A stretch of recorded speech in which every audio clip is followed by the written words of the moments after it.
Est-ce qu'on peut commencer là? Vous êtes là. Salut tout le monde, c'est Pat et bienvenue sur TV5 Monde pour ce nouveau numéro du magazine des haut-parleurs. C'est parti. Alors les haut-parleurs c'est quoi? C'est des jeunes reporters francophones dans le monde entier qui parlent de sujets qui les touchent. Aujourd'hui nous allons parler d'un thème l'un des plus importants de notre génération. Il s'agit bien sûr de la protection de notre planète. Alors vous le savez peut-être déjà mais le rapport des experts publié dernièrement sont alarmants, que ça soit l'accélération du dérèglement climatique, la fonte des glaces, la pollution, les déplacés climatiques, les catastrophes naturelles, bref, c'est inquiétant. Mais attention, ce n'est pas une fatalité, car aujourd'hui nos reporters veulent faire bouger les choses dans leur pays, convaincre les jeunes qui peuvent mener des actions à leur propre échelle et pousser les décideurs à agir. Ils ont réalisé plusieurs reportages à ce sujet et je vous propose de regarder le numéro 1, meilleure musique.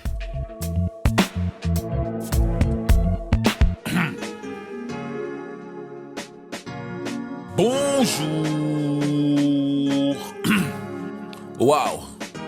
Bienvenue, installez-vous, on a des nouvelles pour vous. Il y a de bonnes, il y a de mauvaises, mais il y a des nouvelles pour vous. L'histoire de l'humanité s'écrit avec plein de ratures, surtout le chapitre concernant nos rapports avec la nature.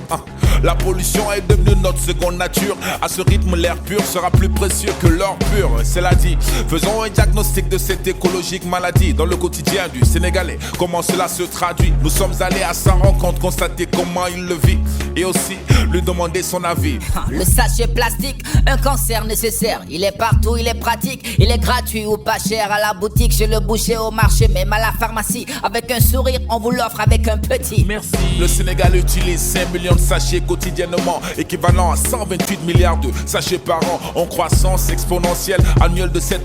Le plastique est un poison, tout le monde le sait pourtant. Pire que le criquet pèlerin, il est envahissant. Il défigure la nature en l'enlaidissant. Se multiplie comme la vermine très résistant pour disparaître complètement, il met 400 ans. Sans parler du bétail et du troupeau qu'il tue. Des canalisations et des cours d'eau qui l'obstruent. Mais il y a de l'espoir, on peut encore changer. Il faut appliquer les 3 R, réduire, réutiliser, recycler. Comme en Côte d'Ivoire, au Mali ou en Mauritanie. Au Sénégal, depuis avril, les sacs plastiques fins sont interdits. Interdits à la production, à la vente, à la distribution. Amen. C'est le début de la solution. Human, j'adore tes reportages, c'est toujours en musique et c'est entraînant, tu sais, t'as envie de danser un peu. Moi j'aime bien danser, je sais pas vous, mais voilà, c'était la petite... Passons maintenant au deuxième sujet. Il s'agit de Sophia Ashraf. Elle est rappeuse et très en colère contre une multinationale qui a entraîné de graves pollutions. Pour l'artiste, c'est du racisme environnemental. C'est-à-dire que les gens ils aiment pas les plantes. Ce que j'aime bien avec cette fille, c'est qu'elle ne lâchera jamais le micro tant que la justice ne sera pas faite. Je vous propose de regarder ça, c'est fascinant. Bonjour à toutes et à tous, nous sommes à Delhi, la ville la plus polluée du monde. Comme vous pouvez voir, nous vivons dans un brouillard de pollution et c'est le cas de tout le pays. Même les espaces naturels qui devaient être protégés ne sont pas à l'abri de la pollution. C'est le cas également de Kodaikanal, situé au sud de l'Inde. La multinationale Unilever a installé son usine de thermomètres dans cette ville. Résultat, la population locale a été affectée par l'empoisonnement au mercure. Les conséquences ont été dramatiques, maladies, cancers, lésions au cerveau, etc. Heureusement que les choses commencent à changer grâce à l'aide des activistes comme la jeune rappeuse Sophia Ashraf. Grâce à Sophia Ashraf, une artiste qui milite depuis des années pour les habitants de Kodaikanal, Unilever a été forcée d'admettre ses erreurs. Sometime in 2001, an environmentalist found thermometer dumped in a scrapyard, discovered where the thermometer and the mercury was coming from, discovered all the mess that was happening at this factory in Kodaikanal. And since then, multiple local community groups, workers' associations, activists, journalists have come together and have been fighting for years, I think I would say about 18 years now, against Unilever and trying to get compensation and cleanups. So when they approached me, they said we were going to go to social media, what can we do? We threw some ideas back and forth and I said, hey, how about we spoof a song? And that's how it started. We spoofed the song, we put out the video and the rest was history. Kodaikanal won't, Kodaikanal won't, Kodaikanal won't step down till you make amends now. This is the story of Kodaikanal. Kode's frustration. En 2018, malgré des compensations financières versées aux anciens employés de l'usine, Unilever n'a toujours pas nettoyé l'environnement à des standards acceptables selon l'association JEDCA. Les activistes dénoncent un racisme environnemental et lancent une nouvelle campagne pour forcer Unilever à nettoyer Kodaikanal, comme l'explique Nityananjay Raman, porte-parole de JEDCA. The trial was contested because the standard to which they said they would clean up the place was far lower than what they would have been allowed to had they operated their factory in England or in Netherlands. The factory was set up, and over 18 years of operation, the factory contaminated the soil to an extent that in some places mercury levels are 50,000 times higher than naturally occurring background levels.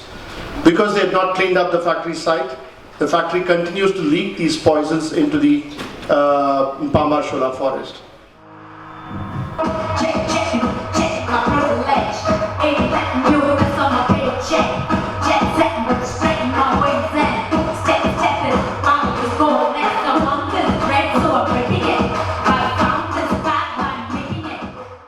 I came for this event because of this is the political event.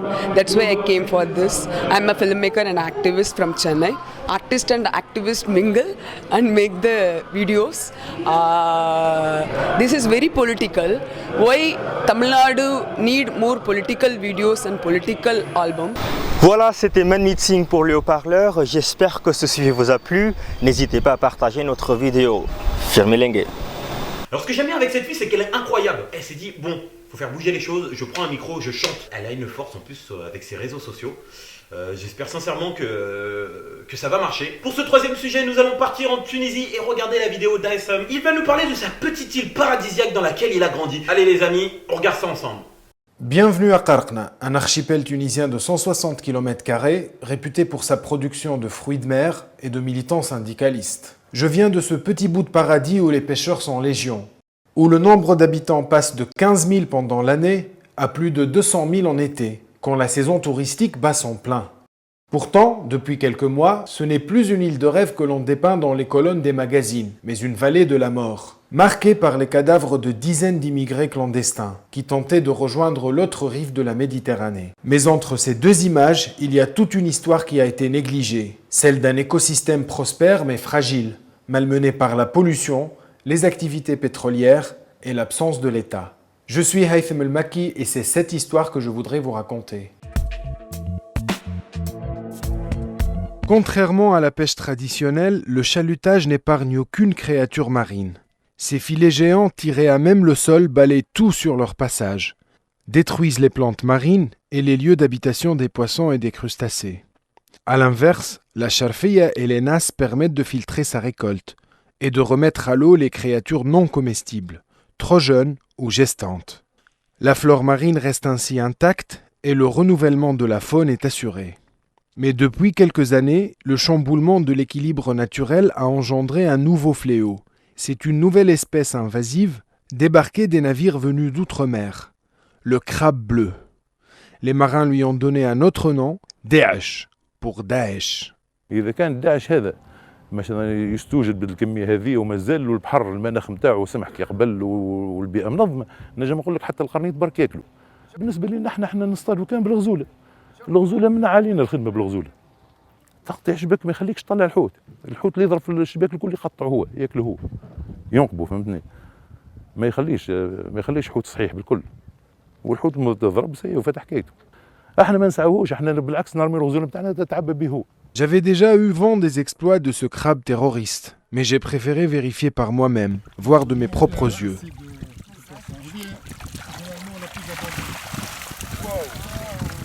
Franchement, je dois vous avouer que le constat est sans appel.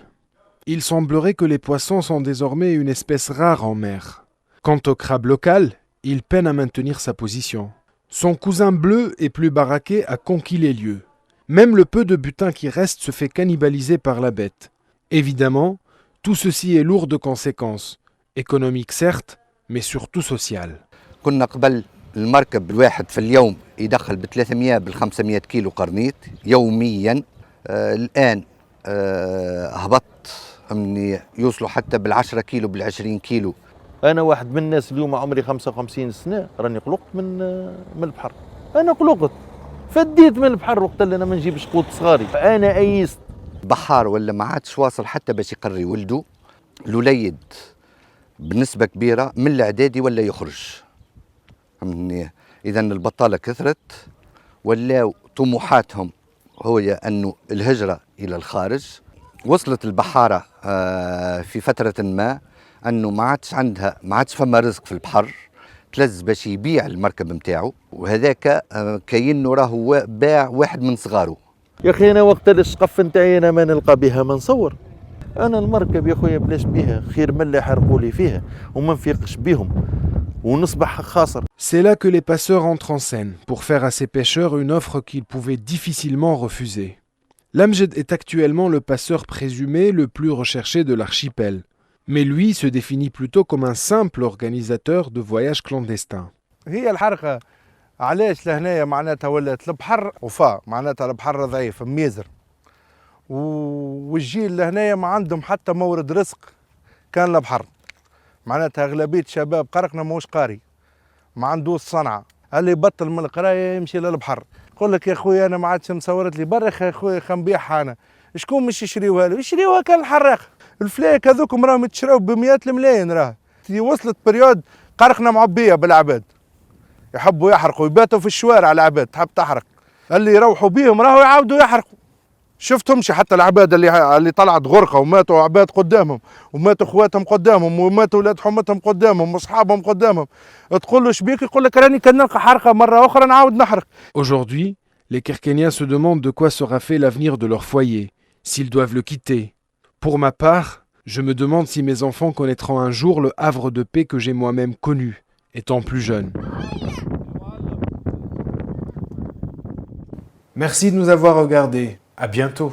Comme ces haut-parleurs, on devrait tous se sentir concernés. D'ailleurs, en France, 60 youtubeurs ont lancé une grande mobilisation pour la planète. Ils lancent à tout le monde un défi. Chacun doit changer ses habitudes pendant un mois pour diminuer son impact néfaste sur l'environnement. Vous savez quoi? Je vais pas en dire plus et on va regarder un extrait. Devenir zéro déchet, rejoindre une asso, aller dans une banque qui ne finance pas les projets fossiles, diminuer la viande ou encore baisser le chauffage. Si on réussit à relever ce défi, on pourra raconter à nos gosses et aux gosses de nos gosses que grâce à nous, on a pu préserver la vie sur Terre. Imaginez la chance qu'on a. On est la génération qui peut changer le monde. Tu deviens un acteur de ce changement, un héros de l'histoire. Alors, est-ce que t'es prêt? Parce que nous, on est prêts. Et vous les amis, qu'est-ce que vous allez faire pour changer vos habitudes néfastes sur l'environnement pendant un mois? Vous connaissez la chanson, hein? Je vais le savoir en commentaire. En attendant, vous pouvez trouver plusieurs vidéos de ces jeunes qui font face à des défis climatiques sur la chaîne des haut-parleurs. On se retrouve le mois prochain sur TV5 Monde. Et si ça vous a plu, eh bien parlez-en autour de vous. Vous pouvez également nous retrouver sur les réseaux sociaux, les haut-parleurs, qui s'affichent juste ici. Regarde en bas, voilà. Oui. N'hésitez pas à partager les vidéos, à les commenter. Je vous fais des bisous et je vous dis ciao au mois prochain. Salut!